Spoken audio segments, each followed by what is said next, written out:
The Adventure of the Engineer's Thumb. Of all the problems which have been submitted to my friend Mr. Sherlock Holmes for solution during the years of our intimacy, there were only two which I was the means of introducing to his notice, that of Mr. Hatherley's thumb and that of Colonel Warburton's madness. Of these, the latter may have afforded a finer field for an acute and original observer, but the other was so strange in its inception and so dramatic in its details that it may be the more worthy of being placed upon record, even if it gave my friend fewer openings for those deductive methods of reasoning by which he achieved such remarkable results. The story has, I believe, been told more than once in the newspapers, but, like all such narratives, its effect is much less striking when set forth en bloc in a single half-column of print than when the facts slowly evolve before your own eyes, and the mystery clears gradually away as each new discovery furnishes a step which leads on to the complete truth. At the time, the circumstances made a deep impression upon me, and the lapse of 2 years has hardly served to weaken the effect. It was in the summer of '89, not long after my marriage, that the events occurred which I am now about to summarize. I had returned to civil practice, and had finally abandoned Holmes in his Baker Street rooms, although I continually visited him, and occasionally even persuaded him to forego his bohemian habits so far as to come and visit us. My practice had steadily increased, and, as I happened to live at no very great distance from Paddington Station, I got a few patients from among the officials. One of these, whom I had cured of a painful and lingering disease, was never weary of advertising my virtues and of endeavouring to send me on every sufferer over whom he might have any influence. One morning, at a little before 7 o'clock, I was awakened by the maid tapping at the door to announce that 2 men had come from Paddington and were waiting in the consulting room. I dressed hurriedly, for I knew by experience that railway cases were seldom trivial, and hastened downstairs. As I descended, my old ally, the guard, came out of the room and closed the door tightly behind him. "I've got him here," he whispered, jerking his thumb over his shoulder. "He's all right." "What is it, then?" I asked, for his manner suggested that it was some strange creature which he had caged up in my room. "It's a new patient," he whispered. "I thought I'd bring him round myself, then he couldn't slip away. There he is, all safe and sound. I must go now, Doctor. I have my duties, just the same as you." And off he went, this trusty tout, without even giving me time to thank him. I entered my consulting room and found a gentleman seated by the table. He was quietly dressed in a suit of heather tweed, with a soft cloth cap, which he had laid down upon my books. Round one of his hands he had a handkerchief wrapped, which was mottled all over with blood-stains. He was young, not more than 25, I should say, with a strong, masculine face, but he was exceedingly pale, and gave me the impression of a man who was suffering from some strong agitation, which it took all his strength of mind to control. "I'm sorry to knock you up so early, Doctor," said he, "but I have had a very serious accident during the night. I came in by train this morning, and on inquiring at Paddington as to where I might find a doctor, a worthy fellow very kindly escorted me here. I gave the maid a card, but I see that she has left it upon the side table."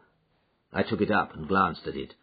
"Mr. Victor Hatherley, hydraulic engineer, 16A Victoria Street, 3rd floor." That was the name, style, and abode of my morning visitor. "I regret that I have kept you waiting," said I, sitting down in my library chair. "You are fresh from a night journey, I understand, which is in itself a monotonous occupation." "Oh, my night could not be called monotonous," said he, and laughed.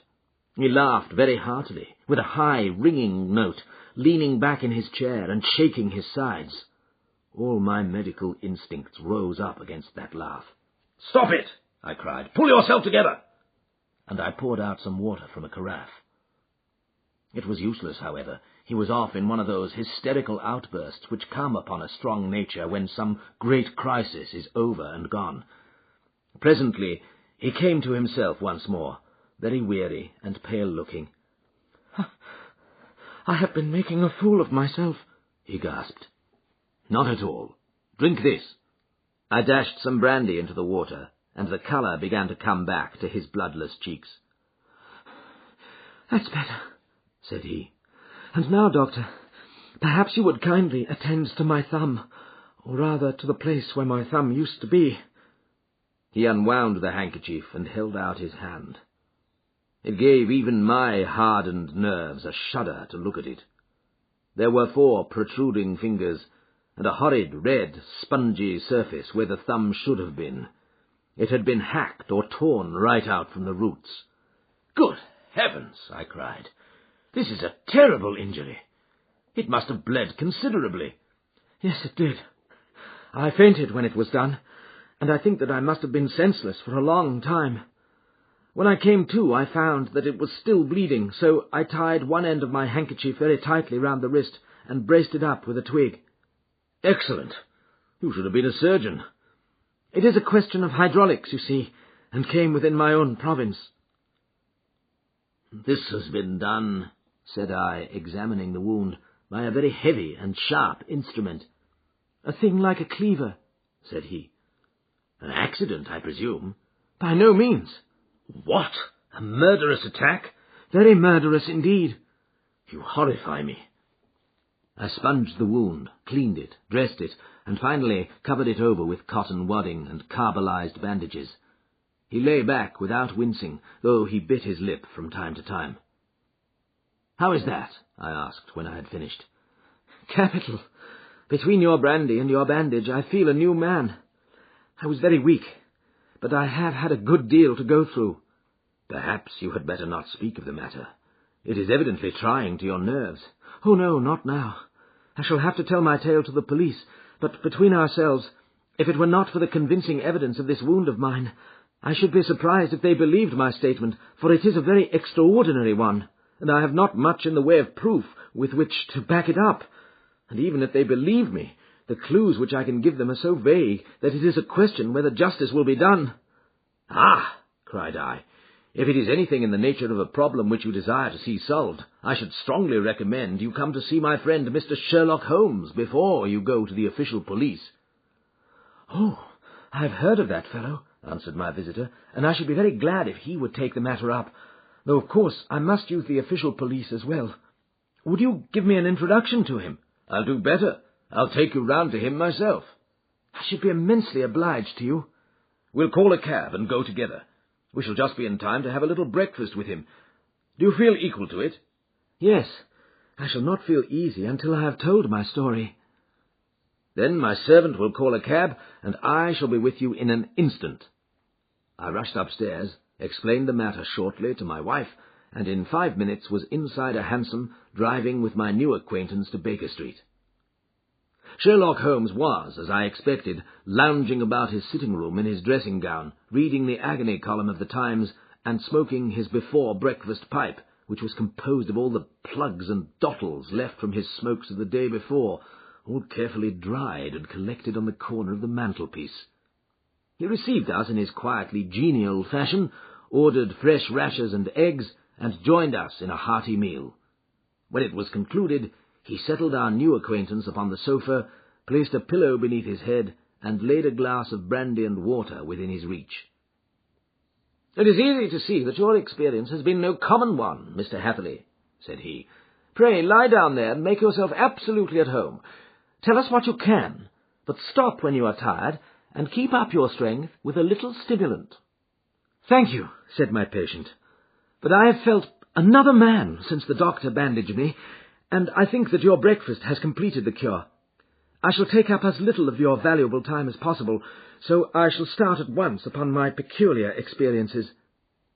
Holmes sat in his big armchair with the weary, heavy-lidded expression which veiled his keen and eager nature, while I sat opposite to him, and we listened in silence to the strange story which our visitor details to us.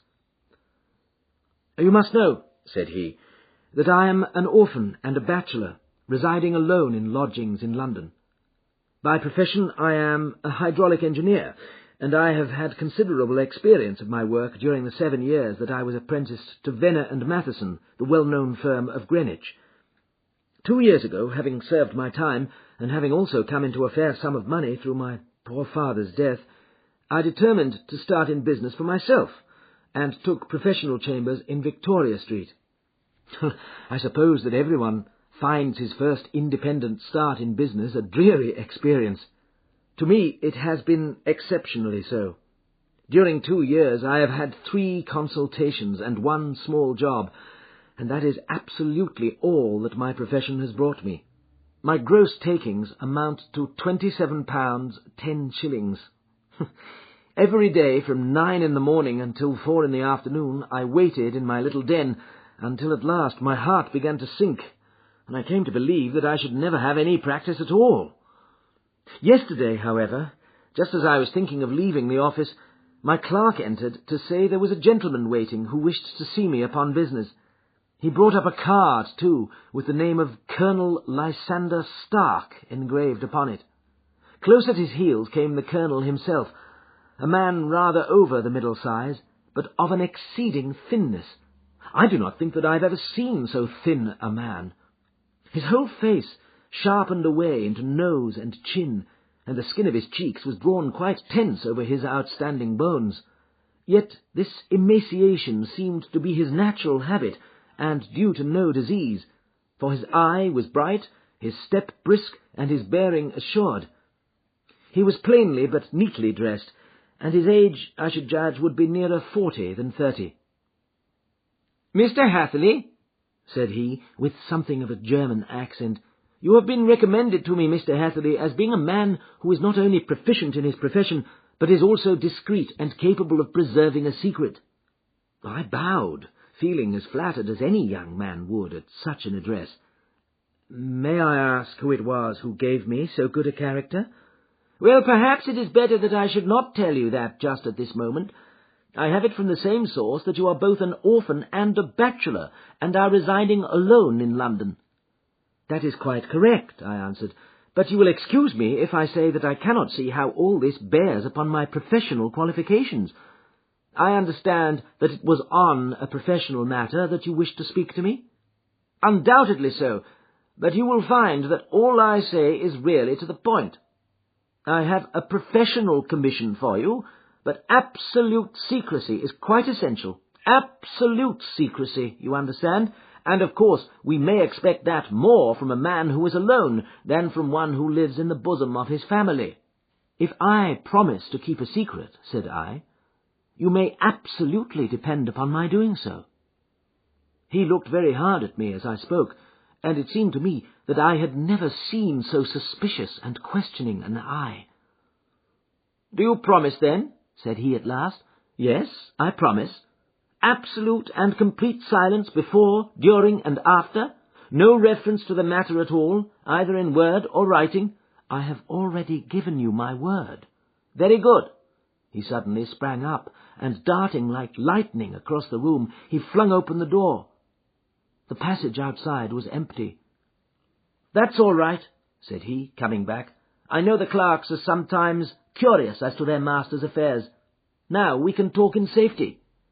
He drew up his chair very close to mine, and began to stare at me again with the same questioning and thoughtful look. A feeling of repulsion and of something akin to fear had begun to rise within me at the strange antics of this fleshless man. Even my dread of losing a client could not restrain me from showing my impatience. "I beg that you will state your business, sir," said I. "My time is of value." Heaven forgive me for that last sentence, but the words came to my lips. "How would 50 guineas for a night's work suit you?" he asked. "Most admirably." "I say a night's work, but an hour's would be nearer the mark. I simply want your opinion about a hydraulic stamping machine which has got out of gear. If you show us what is wrong, we shall soon set it right ourselves. What do you think of such a commission as that?" "The work appears to be light, and the pay munificent." "Precisely so. We shall want you to come tonight by the last train." "Where to?" to Eyford in Berkshire. It is a little place near the borders of Oxfordshire, and within 7 miles of Reading. There is a train from Paddington which would bring you there at about 11:15. Very good. I shall come down in a carriage to meet you. There is a drive, then? Yes, our little place is quite out in the country. It is a good 7 miles from Eyford Station. Then we can hardly get there before midnight. I suppose there would be no chance of a train back. I should be compelled to stop the night. Yes, we could easily give you a shakedown. That is very awkward. Could I not come at some more convenient hour? We have judged it best that you should come late. It is to recompense you for any inconvenience that we are paying to you, a young and unknown man, a fee which would buy an opinion from the very heads of your profession. Still, of course, if you would like to draw out of the business, there is plenty of time to do so. I thought of the 50 guineas, and of how very useful they would be to me. Not at all, said I. I shall be very happy to accommodate myself to your wishes. I should like, however, to understand a little more clearly what it is that you wish me to do. Quite so. It is very natural that the pledge of secrecy which we have extracted from you should have aroused your curiosity. I have no wish to commit you to anything without your having it all laid before you. I suppose that we are absolutely safe from eavesdroppers? Entirely. Then the matter stands thus. You are probably aware that Fuller's earth is a valuable product, and that it is only found in 1 or 2 places in England. I have heard so. Some little time ago I bought a small place, a very small place, within 10 miles of Reading. I was fortunate enough to discover that there was a deposit of Fuller's earth in one of my fields. On examining it, however, I found that this deposit was a comparatively small one, and that it formed a link between 2 very much larger ones upon the right and left, both of them, however, in the grounds of my neighbours. These good people were absolutely ignorant that their land contained that which was quite as valuable as a gold mine. Naturally, it was to my interest to buy their land before they discovered its true value, but unfortunately I had no capital by which I could do this. I took a few of my friends into the secret, however, and they suggested that we should quietly and secretly work our own little deposit, and that in this way we should earn the money which would enable us to buy the neighbouring fields. This we have now been doing for some time, and in order to help us in our operations, we erected a hydraulic press. This press, as I have already explained, has got out of order, and we wish your advice upon the subject. We guard our secret very jealously, however, and if it once became known that we had hydraulic engineers coming to our little house, it would soon rouse inquiry, and then, if the facts came out, it would be goodbye to any chance of getting these fields and carrying out our plans. That is why I have made you promise me that you will not tell a human being that you are going to Eyford tonight. I hope that I make it all plain. I quite follow you, said I. The only point which I could not quite understand was what use you could make of a hydraulic press in excavating Fuller's earth, which, as I understand, is dug out like gravel from a pit. Ah, said he carelessly, we have our own process. We compress the earth into bricks so as to remove them without revealing what they are, but that is a mere detail. I have taken you fully into my confidence now, Mr. Hatherley, and I have shown you how I trust you. He rose as he spoke. I shall expect you then at Eyford at 11:15. I shall certainly be there. And not a word to a soul. He looked at me with a last long questioning gaze, and then, pressing my hand in a cold, dank grasp, he hurried from the room. Well, when I came to think it all over in cool blood, I was very much astonished, as you may both think, at this sudden commission which had been entrusted to me. On the one hand, of course, I was glad, for the fee was at least tenfold what I should have asked had I set a price upon my own services, and it was possible that this order might lead to other ones. On the other hand, the face and manner of my patron had made an unpleasant impression upon me, and I could not think that his explanation of the Fuller's earth was sufficient to explain the necessity for my coming at midnight, and his extreme anxiety lest I should tell anyone of my errand. However, I threw all fears to the winds, ate a hearty supper, drove to Paddington, and started off, having obeyed to the letter the injunction as to holding my tongue. At Reading I had to change not only my carriage, but my station. However, I was in time for the last train to Eyford, and I reached the little dim-lit station after 11 o'clock. I was the only passenger who got out there, and there was no one upon the platform save a single sleepy porter with a lantern. As I passed out through the wicket gate, however, I found my acquaintance of the morning waiting in the shadow upon the other side. Without a word, he grasped my arm and hurried me into a carriage, the door of which was standing open. He drew up the windows on either side, tapped on the woodwork, and away we went as fast as the horse could go. "One horse?" interjected Holmes. "Yes, only one." "Did you observe the colour?" "Yes, I saw it by the side lights when I was stepping into the carriage. It was a chestnut." "Tired-looking or fresh?" "Oh, fresh and glossy." "Thank you. I am sorry to have interrupted you. Pray continue your most interesting statement." Away we went then, and we drove for at least an hour. Colonel Lysander Stark had said that it was only 7 miles, but I should think from the rate that we seemed to go and from the time that we took that it must have been nearer 12. He sat at my side in silence all the time, and I was aware more than once when I glanced in his direction that he was looking at me with great intensity. The country road seemed to be not very good in that part of the world, for we lurched and jolted terribly. I tried to look out of the windows to see something of where we were, but they were made of frosted glass, and I could make out nothing save the occasional bright blur of a passing light. Now and then I hazarded some remark to break the monotony of the journey, but the colonel answered only in monosyllables, and the conversation soon flagged. At last, however, the bumping of the road was exchanged for the crisp smoothness of a gravel drive, and the carriage came to a stand. Colonel Lysander Stark sprang out, and, as I followed after him, pulled me swiftly into a porch which gaped in front of us. We stepped, as it were, right out of the carriage and into the hall, so that I failed to catch the most fleeting glance of the front of the house. The instant that I had crossed the threshold, the door slammed heavily behind us, and I heard faintly the rattle of the wheels as the carriage drove away.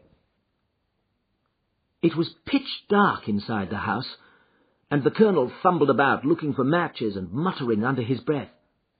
Suddenly a door opened at the other end of the passage, and a long golden bar of light shot out in our direction. It grew broader, and a woman appeared with a lamp in her hand, which she held above her head, pushing her face forward and peering at us. I could see that she was pretty, and from the gloss with which the light shone upon her dark dress, I knew that it was a rich material. She spoke a few words in a foreign tongue, in a tone as though asking a question, and when my companion answered in a gruff monosyllable, she gave such a start that the lamp nearly fell from her hand. Colonel Stark went up to her, whispered something in her ear, and then, pushing her back into the room from whence she had come, he walked towards me again with the lamp in his hand. "Perhaps you will have the kindness to wait in this room for a few minutes," said he, throwing open another door. It was a quiet little, plainly furnished room, with a round table in the centre on which several German books were scattered. Colonel Stark laid down the lamp on the top of a harmonium beside the door. "I shall not keep you waiting an instant," said he, and vanished into the darkness. I glanced at the books upon the table, and in spite of my ignorance of German, I could see that 2 of them were treatises on science, the others being volumes of poetry. Then I walked across to the window, hoping that I might catch some glimpse of the countryside, but an oak shutter, heavily barred, was folded across it. It was a wonderfully silent house. There was an old clock ticking loudly somewhere in the passage, but otherwise everything was deadly still. A vague feeling of uneasiness began to steal over me. Who were these German people, and what were they doing, living in this strange, out-of-the-way place? And where was the place? I was 10 miles or so from Eyford. That was all I knew, but whether north, south, east, or west, I had no idea. For that matter, Reading and possibly other large towns were within that radius, so the place might not be so secluded after all. Yet it was quite certain from the absolute stillness that we were in the country. I paced up and down the room, humming a tune under my breath to keep up my spirits, and feeling that I was thoroughly earning my 50-guinea fee. Suddenly, without any preliminary sound in the midst of the utter stillness, the door of my room swung slowly open. The woman was standing in the aperture, the darkness of the hall behind her, the yellow light from my lamp beating upon her eager and beautiful face. I could see at a glance that she was sick with fear, and the sight sent a chill to my own heart. She held up one shaking finger to warn me to be silent, and she shot a few whispered words of broken English at me, her eyes glancing back, like those of a frightened horse, into the gloom behind her. "I would go," she said, trying hard, as it seemed, to speak calmly. "I would go. I should not stay here. There is no good for you to do." "But, madam," said I have not yet done what I came for. I cannot possibly leave until I have seen the machine." "It is not worth your while to wait," she went on. "You can pass through the door. No one hinders." And then, seeing that I smiled and shook my head, she suddenly threw aside her constraint and made a step forward with her hands wrung together. "For the love of heaven," she whispered, "get away from here before it is too late." But I am somewhat headstrong by nature, and the more ready to engage in an affair when there is some obstacle in the way. I thought of my 50-guinea fee, of my wearisome journey, and of the unpleasant night which seemed to be before me. Was it all to go for nothing? Why should I slink away without having carried out my commission, and without the payment which was my due? This woman might, for all I knew, be a monomaniac.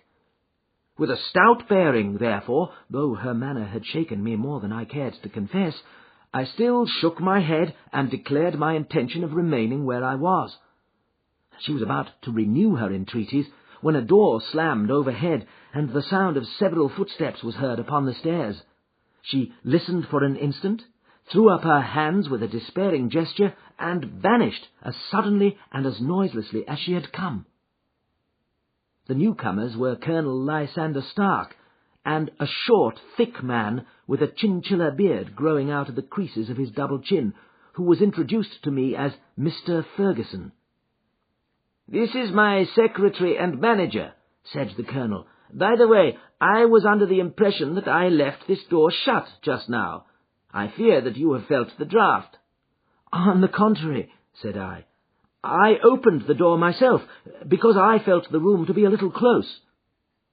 He shot one of his suspicious looks at me. "Perhaps we had better proceed to business then," said he. "Mr. Ferguson and I will take you up to see the machine." "I had better put my hat on, I suppose." "Oh, no, it is in the house." "What? You dig Fuller's Earth in the house?" No, this is only where we compress it. But never mind that. All we wish you to do is to examine the machine and to let us know what is wrong with it." We went upstairs together, the Colonel first with the lamp, the fat manager and I behind him. It was a labyrinth of an old house, with corridors, passages, narrow winding staircases, and little low doors, the thresholds of which were hollowed out by the generations who had crossed them. There were no carpets, and no signs of any furniture above the ground floor, while the plaster was peeling off the walls, and the damp was breaking through in green, unhealthy blotches. I tried to put on as unconcerned an air as possible, but I had not forgotten the warnings of the lady, even though I disregarded them, and I kept a keen eye upon my two companions. Ferguson appeared to be a morose and silent man, but I could see from the little that he said that he was at least a fellow countryman. Colonel Lysander Stark stopped at last before a low door which he unlocked. Within was a small square room, in which the three of us could hardly get at one time. Ferguson remained outside, and the Colonel ushered me in. "We are now," said he, "actually within the hydraulic press, and it would be a particularly unpleasant thing for us if anyone were to turn it on. The ceiling of this small chamber is really the end of the descending piston. and it comes down with the force of many tons upon this metal floor. There are small lateral columns of water outside which receive the force and which transmit and multiply it in the manner which is familiar to you. The machine goes readily enough, but there is some stiffness in the working of it, and it has lost a little of its force. Perhaps you will have the goodness to look it over and to show us how we can set it right." I took the lamp from him, and I examined the machine very thoroughly. It was indeed a gigantic one, and capable of exercising enormous pressure. When I passed outside, however, and pressed down the levers which controlled it, I knew at once by the whooshing sound that there was a slight leakage which allowed a regurgitation of water through one of the side cylinders. An examination showed that one of the india-rubber bands, which was round the head of a driving rod, had shrunk, so as not quite to fill the socket along which it worked. This was clearly the cause of the loss of power, and I pointed it out to my companions, who followed my remarks very carefully and asked several practical questions as to how they should proceed to set it right. When I had made it clear to them, I returned to the main chamber of the machine and took a good look at it to satisfy my own curiosity. It was obvious at a glance that the story of the fuller's earth was the merest fabrication, for it would be absurd to suppose that so powerful an engine could be designed for so inadequate a purpose. The walls were of wood, but the floor consisted of a large iron trough, and when I came to examine it, I could see a crust of metallic deposit all over it. I had stooped and was scraping at this to see exactly what it was, when I heard a muttered exclamation in German, and saw the cadaverous face of the colonel looking down at me. "What are you doing there?" he asked. I felt angry at having been tricked by so elaborate a story as that which he had told me. "I was admiring your fuller's earth," said I. "I think that I should be better able to advise you as to your machine if I knew what the exact purpose was for which it was used." The instant that I uttered the words, I regretted the rashness of my speech. His face set hard, and a baleful light sprang up in his grey eyes. "Very well," said he, "you shall know all about the machine." He took a step backwards, slammed the little door, and turned the key in the lock. I rushed towards it and pulled at the handle, but it was quite secure, and did not give in the least to my kicks and shoves. "Hello!" I yelled. "Hello, Colonel! Let me out!" And then suddenly, in the silence, I heard a sound which sent my heart into my mouth. It was the clank of the levers and the swish of the leaking cylinder. He had set the engine at work. The lamp still stood upon the floor where I had placed it when examining the trough. By its light I saw that the black ceiling was coming down upon me, slowly, jerkily, but, as none knew better than myself, with a force which must within a minute grind me to a shapeless pulp. I threw myself screaming against the door, and dragged with my nails at the lock. I implored the colonel to let me out, but the remorseless clanking of the levers drowned my cries. The ceiling was only a foot or two above my head, and with my hand upraised I could feel its hard, rough surface. Then it flashed through my mind that the pain of my death would depend very much upon the position in which I met it. If I lay on my face, the weight would come upon my spine, and I shuddered to think of that dreadful snap. Easier the other way, perhaps, and yet had I the nerve to lie and look up at that deadly black shadow wavering down upon me? Already I was unable to stand erect, when my eye caught something which brought a gush of hope back to my heart. I have said that though the floor and ceiling were of iron, the walls were of wood. As I gave a last hurried glance around, I saw a thin line of yellow light between two of the boards, which broadened and broadened as a small panel was pushed backward. For an instant I could hardly believe that here was indeed a door which led away from death. The next instant I threw myself through, and lay half fainting upon the other side. The panel had closed again behind me, but the crash of the lamp, and a few moments afterwards the clang of the two slabs of metal, told me how narrow had been my escape. I was recalled to myself by a frantic plucking at my wrist, and I found myself lying upon the stone floor of a narrow corridor, while a woman bent over me and tugged at me with her left hand, while she held a candle in her right. It was the same good friend whose warning I had so foolishly rejected. "Come, come!" she cried breathlessly. "They will be here in a moment. They will see that you are not there. Oh, do not waste the so precious time, but come!" This time, at least, I did not scorn her advice. I staggered to my feet and ran with her along the corridor and down a winding stair. The latter led to another broad passage, and just as we reached it, we heard the sound of running feet and the shouting of two voices, one answering the other from the floor on which we were and from the one beneath. My guide stopped and looked about her like one who is at her wit's end. Then she threw open a door which led into a bedroom, through the window of which the moon was shining brightly. "It is your only chance," said she. "It is high, but it may be that you can jump it." As she spoke, a light sprang into view at the further end of the passage, and I saw the lean figure of Colonel Lysander Stark rushing forward with a lantern in one hand and a weapon like a butcher's cleaver in the other. I rushed across the bedroom, flung open the window, and looked out. How quiet and sweet and wholesome the garden looked in the moonlight, and it could not be more than 30 feet down. I clambered out upon the sill, but I hesitated to jump until I should have heard what passed between my saviour and the ruffian who pursued me. If she were ill used, then at any risks I was determined to go back to her assistance.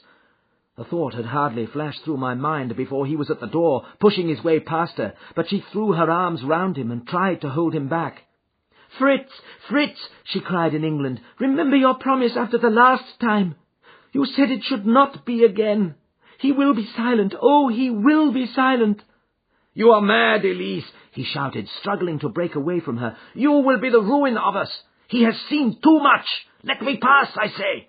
He dashed her to one side and, rushing to the window, cut at me with his heavy weapon.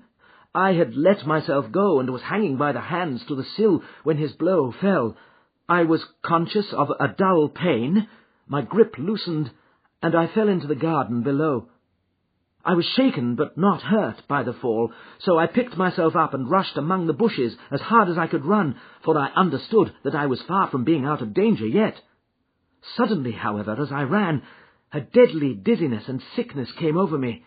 I glanced down at my hand, which was throbbing painfully, and then, for the first time, saw that my thumb had been cut off, and that the blood was pouring from my wound. I endeavoured to tie my handkerchief round it, but there came a sudden buzzing in my ears, and next moment I fell in a dead faint among the rose bushes. How long I remained unconscious I cannot tell. It must have been a very long time, for the moon had sunk, and a bright morning was breaking when I came to myself. My clothes were all sodden with dew, and my coat sleeve was drenched with blood from my wounded thumb. The smarting of it recalled in an instant all the particulars of my night's adventures, and I sprang to my feet with the feeling that I might hardly yet be safe from my pursuers. But to my astonishment, when I came to look round me, neither house nor garden were to be seen. I had been lying in an angle of the hedge close by the high road, and just a little lower down was a long building which proved, upon my approaching it, to be the very station at which I had arrived upon the previous night. Were it not for the ugly wound upon my hand, all that had passed during those dreadful hours might have been an evil dream. Half-dazed, I went into the station and asked about the morning train. There would be one to Reading in less than an hour. The same porter was on duty, I found, as had been there when I arrived. I inquired of him whether he had ever heard of Colonel Lysander Stark. The name was strange to him. Had he observed a carriage the night before waiting for me? No, he had not. Was there a police station anywhere near? There was one about 3 miles off. It was too far for me to go, weak and ill as I was. I determined to wait until I got back to town before telling my story to the police. It was a little past 6 when I arrived, so I went first to have my wound dressed, and then the doctor was kind enough to bring me along here. I put the case into your hands, and shall do exactly what you advise." We both sat in silence for some little time after listening to this extraordinary narrative. Then Sherlock Holmes pulled down from the shelf one of the ponderous commonplace books in which he placed his cuttings. "Here is an advertisement which will interest you," said he. "It appeared in all the papers about a year ago. Listen to this. 'Lost on the 9th instant, Mr. Jeremiah Hayling, aged 26, a hydraulic engineer, left his lodgings at 10 o'clock at night and has not been heard of since. Was dressed in, etc., etc.'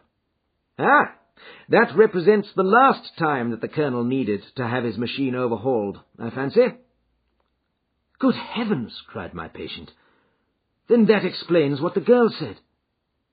"Undoubtedly.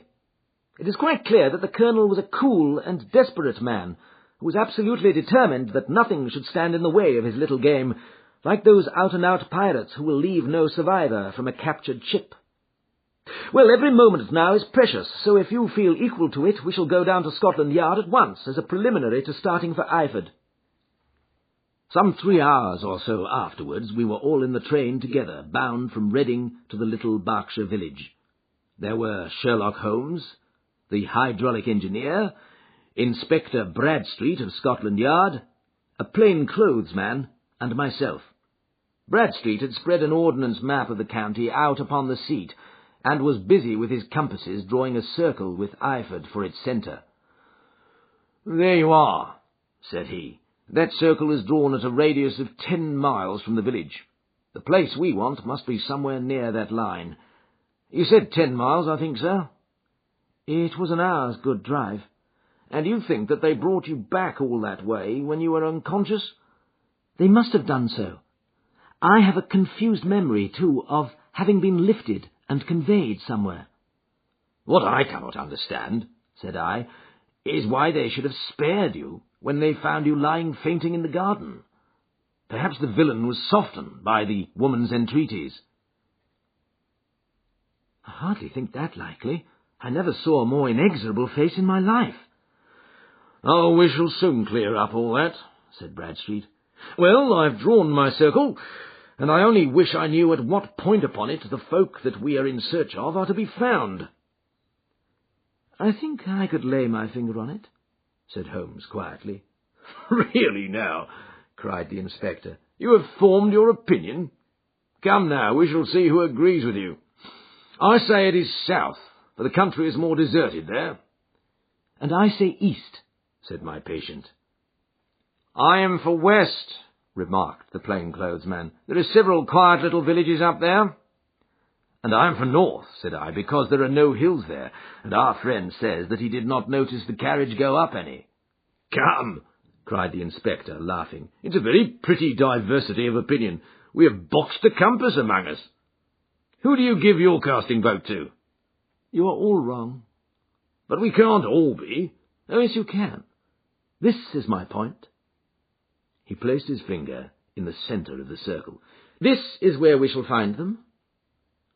"But the 12-mile drive," gasped Hatherley.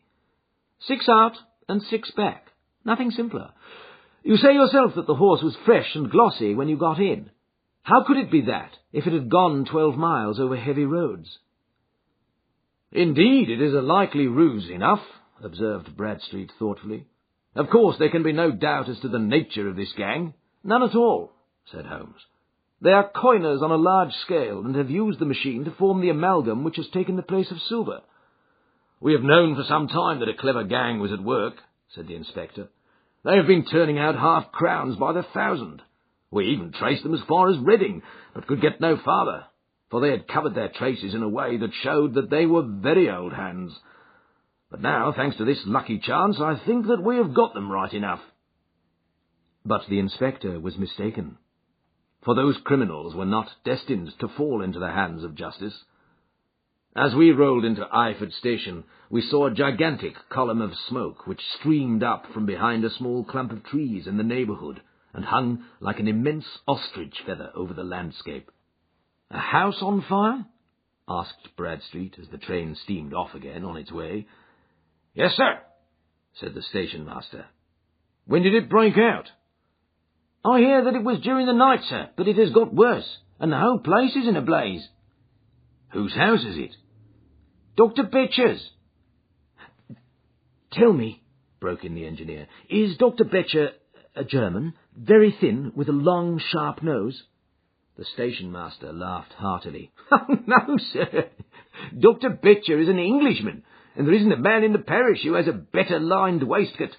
But he has a gentleman staying with him, a patient, as I understand, who is a foreigner, and he looks as if a little good Berkshire beef would do him no harm." The station-master had not finished his speech before we were all hastening in the direction of the fire. The road topped a low hill, and there was a great widespread whitewashed building in front of us, spouting fire at every chink and window, while in the garden in front 3 fire engines were vainly striving to keep the flames under. "That's it!" cried Hatherley in intense excitement. "There is the gravel drive, and there are the rose bushes where I lay. That second window is the one that I jumped from." "Well, at least," said Holmes, "you have had your revenge upon them. There can be no question that it was your oil lamp which, when it was crushed in the press, set fire to the wooden walls, though no doubt they were too excited in the chase after you to observe it at the time. Now keep your eyes open in this crowd for your friends of last night, though I very much fear that they are a good 100 miles off by now." And Holmes's fears came to be realized. For from that day to this, no word has ever been heard either of the beautiful woman, the sinister German, or the morose Englishman. Early that morning a peasant had met a cart containing several people and some very bulky boxes driving rapidly in the direction of Reading, but there all traces of the fugitives disappeared, and even Holmes's ingenuity failed ever to discover the least clue as to their whereabouts. The firemen had been much perturbed at the strange arrangements which they had found within, and still more so by discovering a newly severed human thumb upon a window-sill of the second floor. About sunset, however, their efforts were at last successful, and they subdued the flames, but not before the roof had fallen in and the whole place been reduced to such absolute ruin that, save some twisted cylinders and iron piping, not a trace remained of the machinery which had cost our unfortunate acquaintance so dearly. Large masses of nickel and of tin were discovered stored in an outhouse, but no coins were to be found, which may have explained the presence of those bulky boxes which have been already referred to.